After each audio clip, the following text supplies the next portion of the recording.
People start out and they say, "Oh, I believe." And they're working on themselves for months or a couple of years. And then they say, "Oh, yeah, I have some faith." And they continue working. But then challenges come. See, the where in your life is the garment of you being pulled on, right? So when the garment of us is coming in, so watch this. You're just in the doctor's office. Doctor comes out and gives you this liturgy of, oh my God, you've got this, this, this. I give you this much time to live.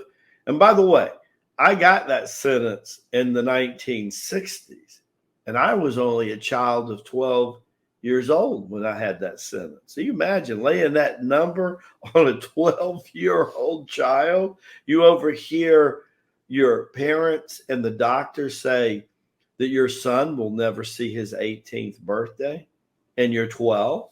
They didn't know that because of my out of the body experience, I came back with super clear audio capability.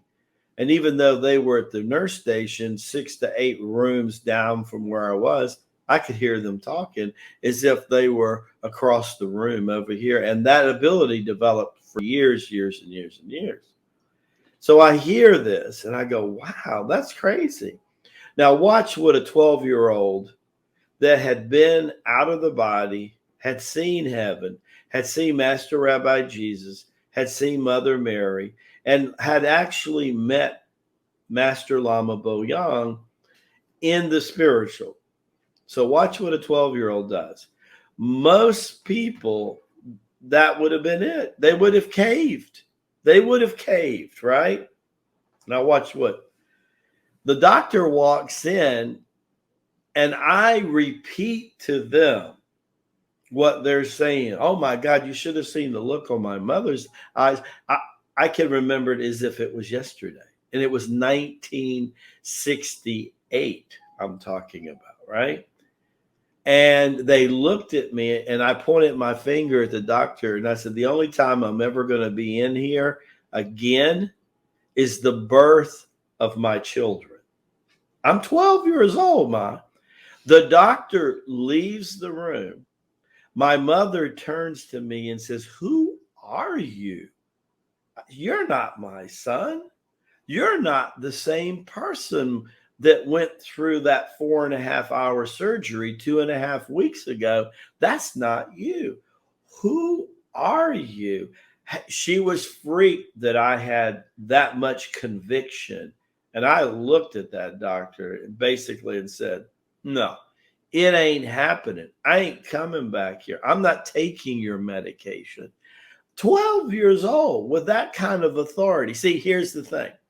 Trust is kind of a challenge to your faith, because what does trust really mean? It's kind of on the back end of faith, right?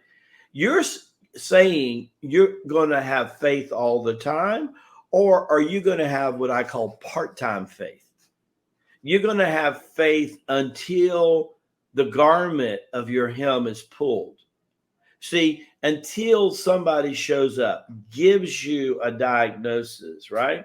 Somebody recently, I was on a Zoom call and he got a diagnosis. And I said, well, it appears to be that's what they think is going on with you. And he says, appear to be. I said, yes. By whose authority are they really giving you this diagnosis? I said, by whose authority? He said, what do you mean? I said, one of my favorite parts in scripture is this, and it says everything, Jimmy, about faith. Greater is thee that is in me than is in the world. Greater is thee that is in me that is in the world. In other words, what authority are you going to trust? And when you have your faith, to what authority are you going to give it? Just because this one physician told you this, like they told me in 1960, who are you going to buy into? Who are you going to turn to? Are you immediately going to say, Well, I guess I must have so and so. No, a 12-year-old looked the doctor in the eye and said, no, no, absolutely no. I'm not honoring that, right? So, do you have full time faith? Do you have part time faith? And what is the element that's involved? Trust. See, real faith says God the Father is going to have me in the right place at the right time, doing and saying the good for everyone involved, including you. That is trust. And that's faith on fire.